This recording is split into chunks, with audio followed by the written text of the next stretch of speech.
여러분, 명절만 되면 유독 연락이 잦아지는 특정 친척이 계신가요?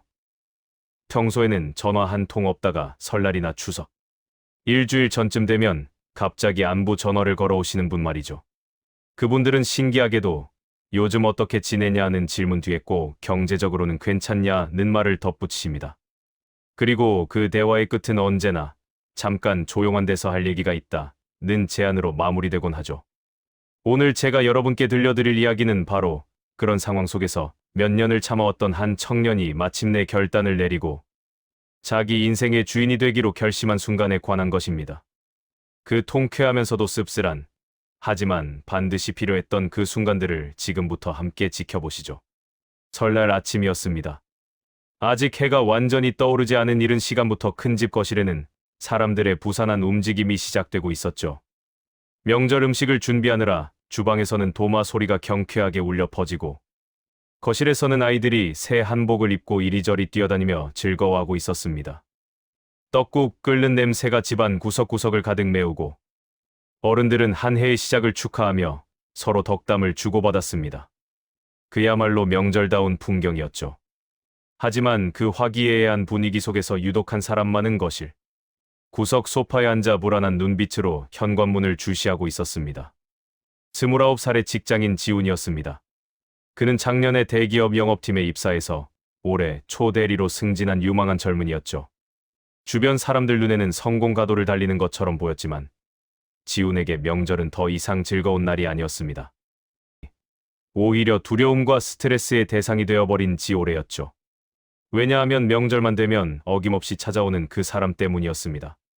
바로 그때 현관 초인종이 울렸습니다. 띵동. 지훈의 심장이 쿵 내려앉았습니다. 문이 열리자 눈부시게 화려한 모피 코트를 걸친 한 여성이 큰 소리로 인사를 하며 들어왔습니다. 어머나, 벌써 다들 모여 계셨네. 역시 우리 집안 사람들은 명절 지키는 것만큼은 확실해. 고모였습니다.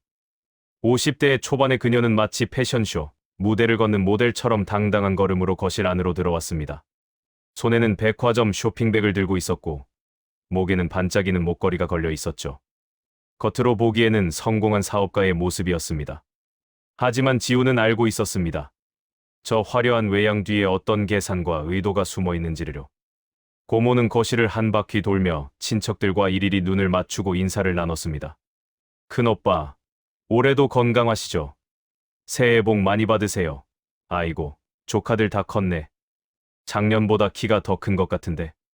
그러다가 소파 한쪽에 앉아있던 지훈을 발견하고는 눈을 반짝이며 다가왔습니다. 어머, 우리 지훈이 여기 있었구나. 이번에 대기업에서 대리로 승진했다며?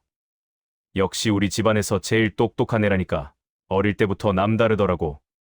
고모는 마치 자신의 아들이라도 되는 양 자랑스러운 표정으로 지훈의 어깨를 다정하게 두드렸습니다. 주변 친척들도 덩달아 축하 인사를 건넸죠. 와, 지훈이 대단하네. 역시 공부 잘하더니 출세했구만.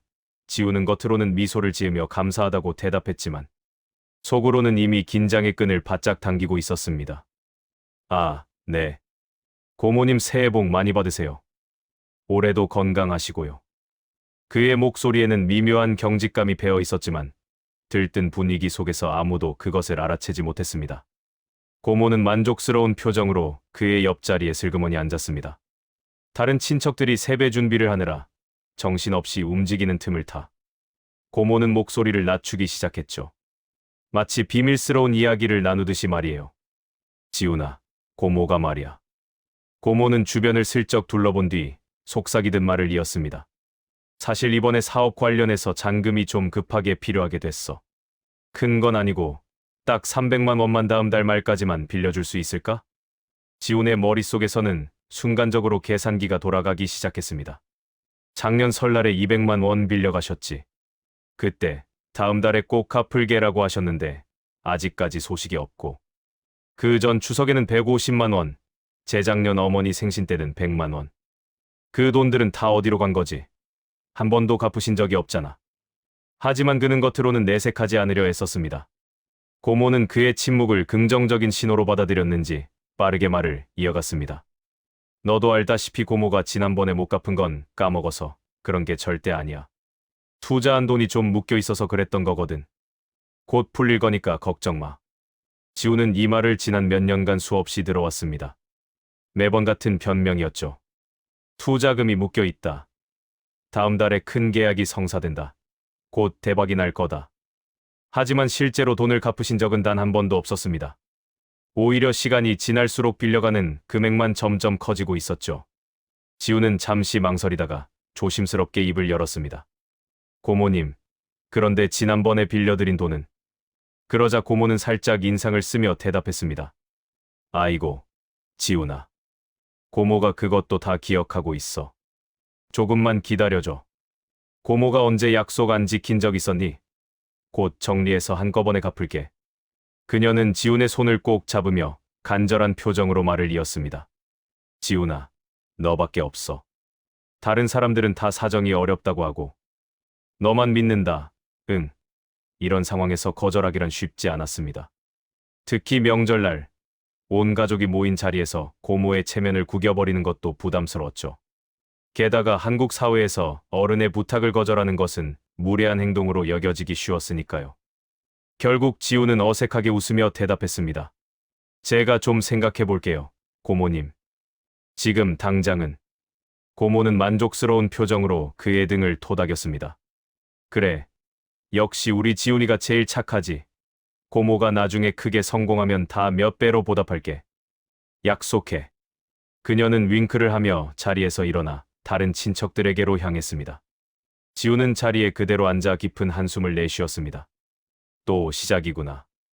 그의 가슴 속에는 무거운 돌덩이가 얹힌 것 같은 느낌이 들었습니다. 이대로 가다가는 앞으로도 계속 이런 일이 반복될 것 같았거든요. 하지만 아직은 어떻게 해야 할지 결정을 내리지 못한 채 그저 불편한 마음을 억누르고 있을 뿐이었습니다. 식사 준비가 한창인 주방 쪽을 바라보며 지우는 생각했습니다. 이번만 참자. 어차피 1년에 몇 번 보지도 않는데. 하지만 그의 예상과 달리 오늘은 모든 것이 바뀌게 될 운명의 날이었습니다.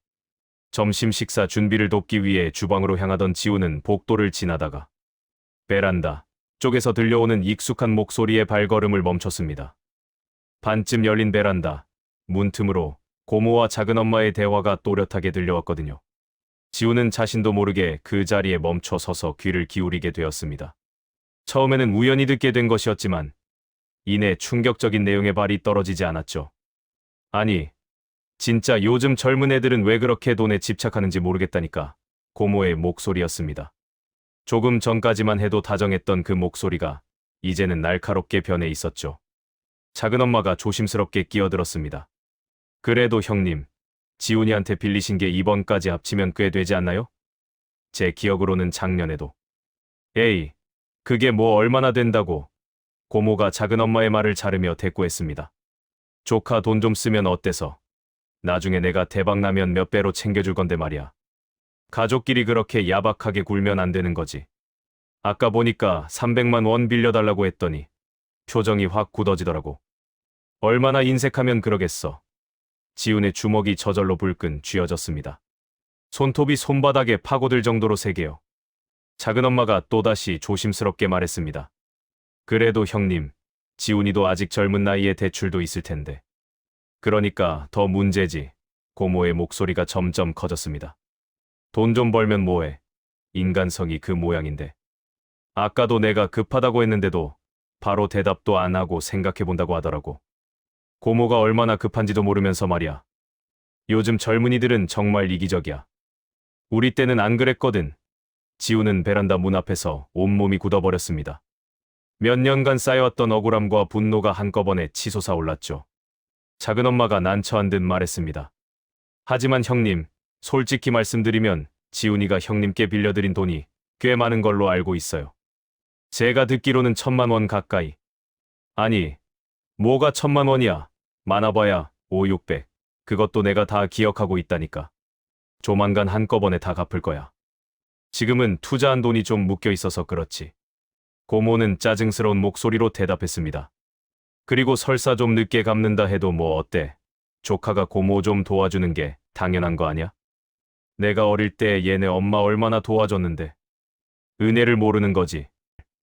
지우는 참을 수 없었습니다. 베란다 문을 박차고 나가 따지고 싶었지만 겨우 참았습니다. 지금 감정적으로 대응하면 오히려 자신만 손해를 볼 것 같았거든요. 대신 그는 조용히 자신의 방으로 돌아갔습니다. 방문을 닫는 순간 그동안 억눌러왔던 감정이 폭발했습니다. 아, 이제 알겠습니다.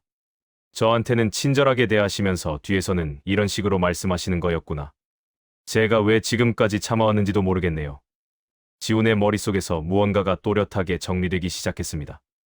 그동안 쌓여왔던 분노, 억울함, 무기력함이 하나의 명확한 결심으로 변화하는 순간이었죠. 그는 책상 앞에 앉아 노트북을 켰습니다. 손이 떨렸지만 마우스를 움직여 은행 홈페이지에 접속했습니다. 그리고 지난 몇 년간의 거래 내역을 하나하나 출력하기 시작했습니다. 고모에게 송금했던 모든 기록들이 화면에 나타났습니다. 작년 1월 15일 200만 원, 재작년 9월 23일 150만 원, 재재작년 12월 2일 100만 원. 총합계를 계산해보니 850만 원이었습니다. 고모가 말한 많아봐야 5, 600과는 한참 차이가 나는 금액이었죠. 지우는 이 거래 내역들을 모두 PDF 파일로 저장했습니다. 다음으로 그는 카카오톡 대화 내역을 확인했습니다. 고모와의 대화방을 열어보니 수많은 메시지들이 있었습니다. 지훈아, 다음 달 15일까지만 기다려줘. 꼭 갚을게. 미안해. 이번 달은 어려울 것 같아. 다음 달에는 확실히 갚을게. 지훈아, 고모가 지금 급한 일이 생겨서 그러는데 모두 갚겠다는 약속뿐 실제로 갚은 적은 단 한 번도 없었습니다. 지훈은 이 대화 내역들을 스크린샷으로 캡처해서 따로 폴더에 저장했습니다. 그리고 음성 메시지로 남겨진 다음 달에는 정말 꼭 갚을게. 미안해라는 고모의 목소리까지 파일로 저장했죠. 모든 증거를 정리한 지훈은 잠시 생각에 잠겼습니다. 이 정도면 법적으로 충분히 청구할 수 있을 거야. 하지만 혼자서는 어려울 것 같은데. 그때 문득 한 사람이 떠올랐습니다. 대학 동기였던 준호. 그는 로스쿨을 졸업하고 작년에 변호사 자격증을 땄습니다. 지훈은 망설이지 않고 준호에게 전화를 걸었습니다. 여보세요. 준호야? 나 지훈이야. 오랜만이지. 지훈아. 와, 진짜 오랜만이다. 무슨 일이야? 준호의 반가운 목소리가 들려왔습니다. 지훈은 잠시 망설이다가 입을 열었습니다. 준호야, 갑자기 전화해서 미안한데. 너한테 급하게 상담 좀 받고 싶은 게 있어. 가족 간 금전 거래에서 법적으로 돈을 받아낼 수 있는 방법이 뭐가 있을까? 전화기 너머로 준호의 놀란 목소리가 들려왔습니다. 무슨 일이야? 내 집안에 무슨 일 생긴 거야? 자세한 건 나중에 설명할게. 일단 급해서 그러는데 차용증 같은 거 없이도 가능한 방법이 있을까? 은행 거래. 내역이랑 대화 내용, 음성 메시지는 다 있어. 지훈이 설명하자 준호는 잠시 침묵하더니 진지한 목소리로 대답했습니다. 일단 그 정도 증거가 있으면 충분히 가능해. 공증 서류 양식이랑 가압류 신청 절차 관련 자료 지금 바로 이메일로 보내줄게. 그리고 혹시 필요하면 내가 직접 도와줄 수도 있으니까 언제든 연락해. 고마워. 준호야. 정말 큰 도움이 될 것 같아. 지훈의 목소리에는 안도감이 묻어났습니다. 근데 지훈아. 준호가 조심스럽게 말을 이었습니다. 내가 이런 결정 내리기까지 많이 힘들었겠다. 가족 문제는 법적으로 해결하는 게 쉽지 않잖아. 그래도 내가 이렇게까지 하기로 결심했다는 건 정말 참을 만큼 참았다는 뜻이겠지. 힘내, 친구. 응, 고마워. 이제 더 이상은 참고 싶지 않아. 내 인생은 내가 지켜야 할 것 같아서. 전화를 끄는 지훈은 이메일을 확인했습니다. 준호가 보내준 자료들이 벌써 도착해 있었습니다. 채무변제 확인서 양식, 공증 절차 안내서, 가압류 신청 방법. 모든 것이 상세하게 정리되어 있었죠. 지훈은 프린터를 켜고 모든 서류를 출력하기 시작했습니다. 거래 내역, 대화 스크린샷, 법적 서류 양식. 서류가 한 장 한 장 출력될 때마다 그의 결심은 더욱 단단해졌습니다. 이제 끝낼 때가 됐어. 더 이상 당하고만 살 수는 없어. 그는 출력된 서류들을 깔끔하게 정리해서 투명 파일에 넣었습니다. 그리고 고모 명의로 된 아파트 등기부등본까지 인터넷으로 발급받았습니다. 만약에 사태에 대비해 가압류를 신청할 수 있도록 말이죠. 모든 준비가 끝났습니다. 이제 남은 건 실행뿐이었습니다. 점심 식사 시간이 되었습니다. 큰 식탁에는 온갖 명절 음식들이 가득 차려졌습니다. 잡채, 전, 갈비찜, 떡국. 어머니와 작은엄마가 정성껏 준비한 음식들이었죠. 온 가족이 식탁에 둘러앉았습니다. 할머니께서 떡국 그릇을 들어 올리시며 말씀하셨습니다.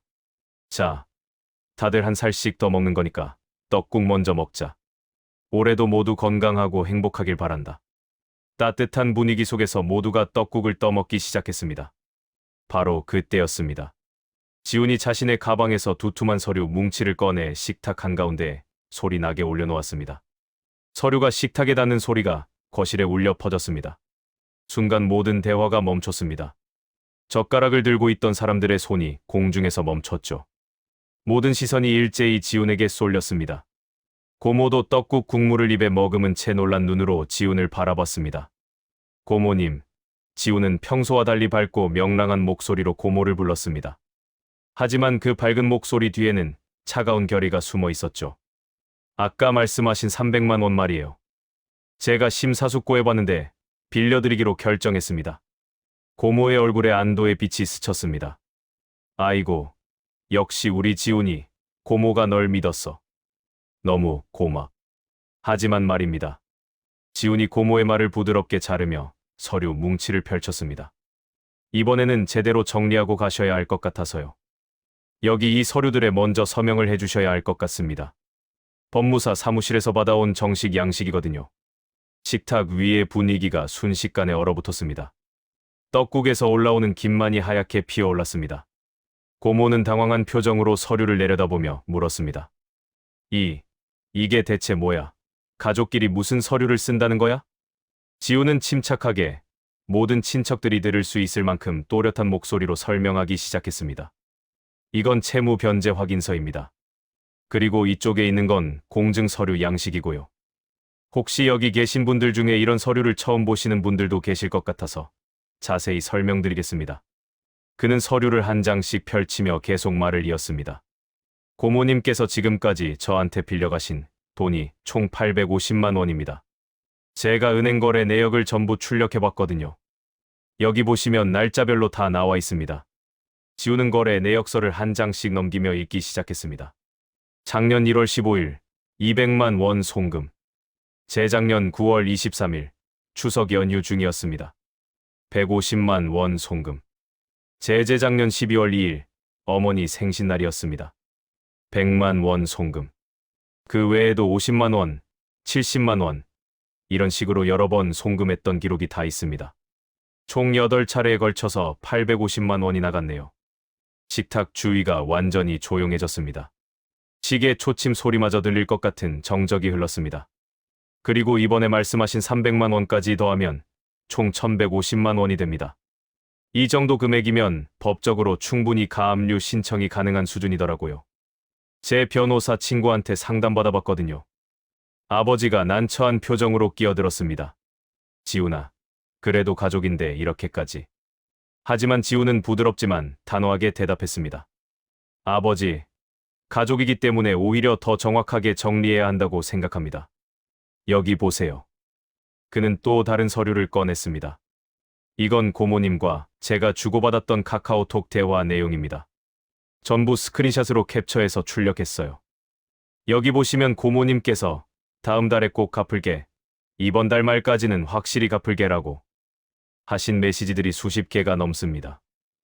날짜를 보시면 아시겠지만 가장 오래된 약속이 2년 전 거예요.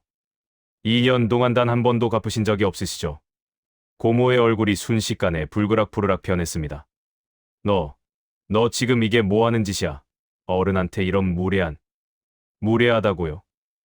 지훈의 목소리에는 처음으로 감정이 섞이기 시작했습니다. 하지만 그는 여전히 차분함을 유지했습니다. 저는 지금 제 정당한 권리를 행사하는 겁니다. 고모님께서 빌려가신 돈을 한 번도 갚지 않으셨고, 오늘 아침에 베란다에서 저에 대한 뒷담화를 하신 것도 제가 다 들었거든요. 작은엄마의 얼굴이 하얗게 질렸습니다. 고모도 말문이 막혔죠. 고모님께서 제가 인색하다고, 인간성이 별로라고, 돈 좀 벌면 뭐하냐고 말씀하신 거 다 들었습니다. 조카 돈은 좀 써도 된다고 하신 것도요. 그래서 결심했습니다. 더 이상 이런 관계를 유지하고 싶지 않다고요. 지우는 서류 뭉치 맨 위에 있던 종이를 고모 앞으로 밀었습니다. 이건 상환 계획서입니다. 여기에 매달 얼마씩 갚으실 건지, 언제까지 완납하실 건지 적어주시면 됩니다. 그리고 여기 이 서류는 공증을 위한 거고요. 두 서류 모두에 서명하시면 오늘 300만 원은 바로 송금해드리겠습니다. 고모가 버럭 소리를 질렀습니다. 이게 무슨 소리야? 나한테 지금 협박하는 거야? 협박이 아닙니다. 지우는 냉정하게 대답했습니다. 저는 법적으로 정당한 절차를 밟고 있을 뿐입니다. 만약 서명을 거부하시면 지금 이 자리에서 바로 법적 절차를 진행하겠습니다. 제 변호사 친구가 대기 중이거든요. 전화 한 통이면 30분 안에 도착할 수 있습니다. 그는 또 다른 서류를 꺼냈습니다. 그리고 이건 고모님 명의로 되어 있는 아파트 등기부등본입니다. 가압류 신청하는 데 필요해서 미리 발급받아뒀어요. 시세가 약 4억 정도 되더라고요. 1150만 원 가압류하는 데는 충분한 금액이죠. 식탁 위에는 충격의 물결이 흘렀습니다.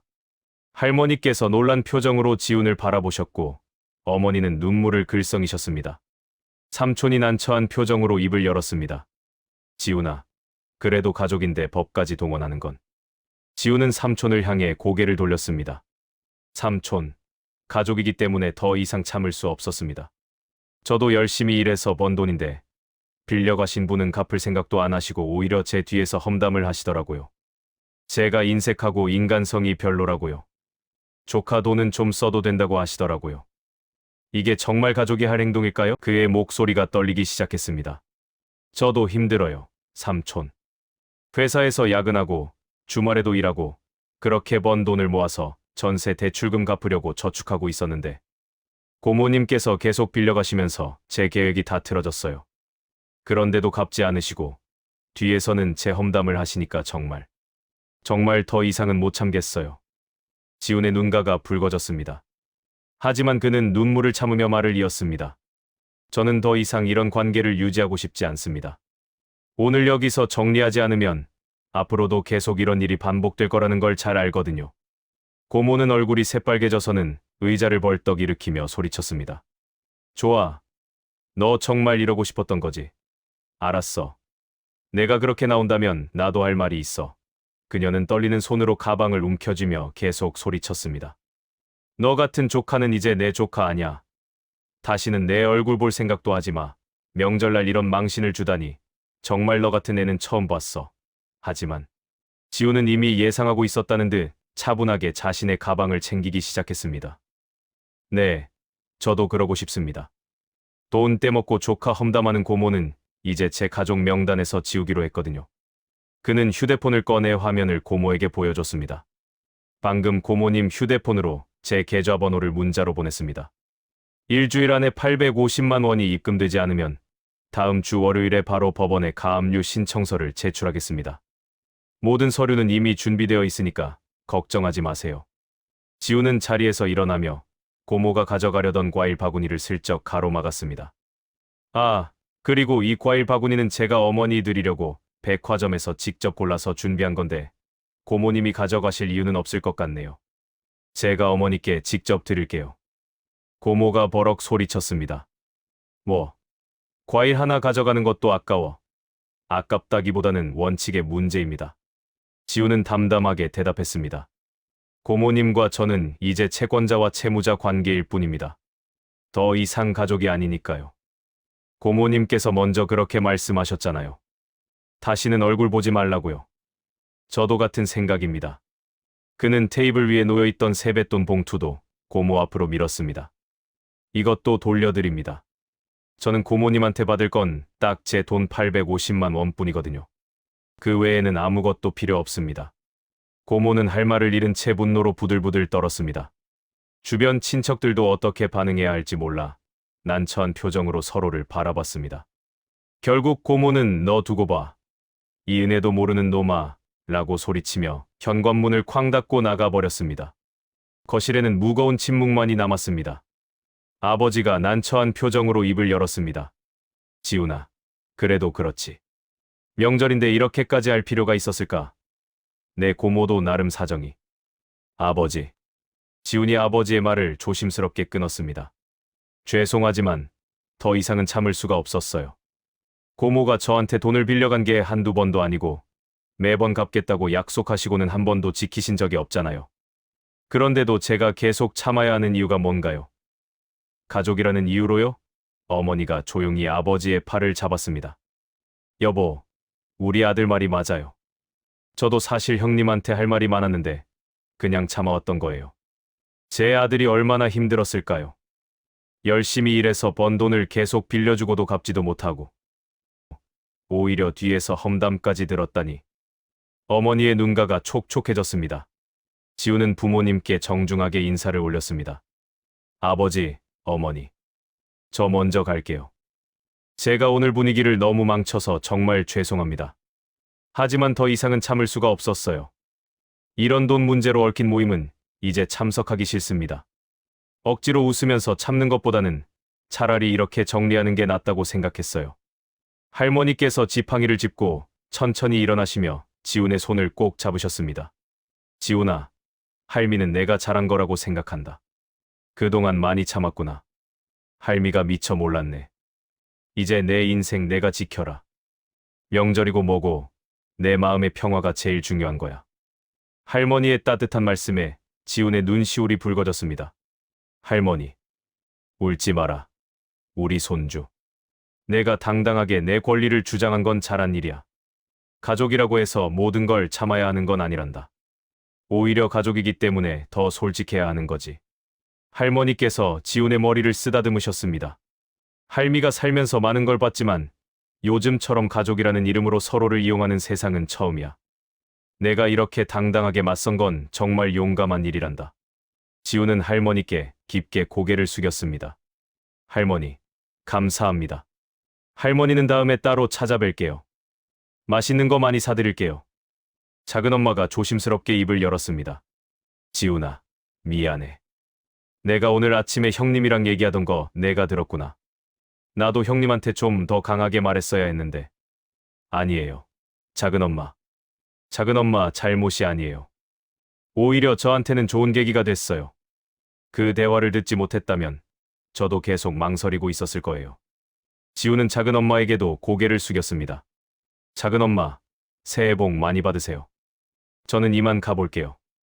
그는 준비해온 가방을 메고 현관으로 향했습니다. 문을 나서기 전 한 번 더 뒤를 돌아봤습니다. 식탁에 앉아있는 가족들, 차가워진 떡국, 그리고 여전히 남아있는 명절 음식들. 지훈은 깊게 한숨을 내쉬고는 문을 열었습니다. 차가운 겨울바람이 얼굴을 스쳤습니다. 하지만 이상하게도 가슴은 시원했습니다. 몇 년간 짓눌려 있던 무게가 사라진 것 같았거든요. 그는 엘리베이터를 타고 내려가면서 생각했습니다. 이제야 숨을 쉴 수 있을 것 같아. 더 이상 명절이 두렵지 않을 것 같아. 건물 밖으로 나오니 하늘에서 눈이 소복소복 내리고 있었습니다. 지훈은 하늘을 올려다보며 작게 미소 지었습니다. 이제 진짜 새해가 시작되는 것 같네. 일주일이 지났습니다. 지훈은 자신의 작은 원룸에서 노트북으로 업무 보고서를 작성하고 있었습니다. 명절 연휴가 끝나고 다시 일상으로 돌아온 첫 주말이었죠. 창밖으로는 여전히 눈이 내리고 있었고 커피포트에서는 간 내린 커피 향이 은은하게 퍼졌습니다. 그때 스마트폰에서 알림음이 울렸습니다. 딩동. 지훈은 무심코 폰을 집어들었습니다. 은행 앱 알림이었죠. 은행 입금 알림 850만 원이 입금되었습니다. 송금인 김땡땡. 지훈은 잠시 화면을 바라봤습니다. 고모가 결국 돈을 보낸 것이었습니다. 그는 조용히 미소를 지었습니다. 승리의 미소가 아니라 해방감에서 오는 미소였죠. 드디어 끝났구나. 지훈은 망설임 없이 고모의 연락처를 찾아 차단 버튼을 눌렀습니다. 그리고 대화 내용도 모두 삭제했습니다. 더 이상 과거에 얽매이고 싶지 않았으니까요.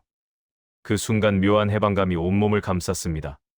몇 년간 어깨를 짓누르고 있던 무거운 짐이 사라진 것 같았습니다. 지훈은 일어나서 커피를 한 잔 내려 마시며 창밖을 바라봤습니다. 눈이 소복이 쌓인 거리가 하얗게 빛나고 있었죠. 명절이라는 게 뭘까? 지훈은 생각했습니다. 억지로 모여서 서로 상처 주고받는 게 명절의 의미일까?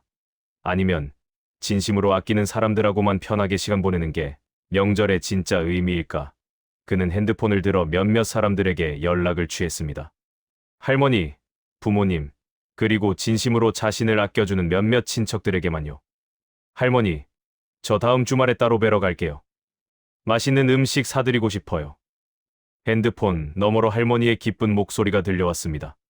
그래, 우리 지훈이. 할미가 내가 좋아하는 잡채랑 동그랑땡 만들어 놓을게. 할미 집에서 편하게 놀다 가거라. 지훈은 따뜻한 커피를 홀짝이며 창밖에 눈을 바라봤습니다. 그제야 명절이 주는 진짜 평화로움이 느껴지기 시작했습니다. 억지로 참아야 하는 자리가 아니라 진심으로 만나고 싶은 사람들과 함께하는 시간. 그게 진짜 명절의 의미였던 거죠. 그리고 그는 알게 되었습니다. 진정한 평화는 타인의 기대에 맞추는 게 아니라 자신의 경계를 지키는 데서 온다는 것을요. 가족이라는 이름으로 모든 걸 용서하고 참아야 한다는 생각은 잘못된 것이었습니다. 오히려 가족이기 때문에 더 솔직해야 하고 더 명확한 경계가 필요했던 거죠. 이제 지훈에게 명절은 더 이상 두려운 날이 아니었습니다.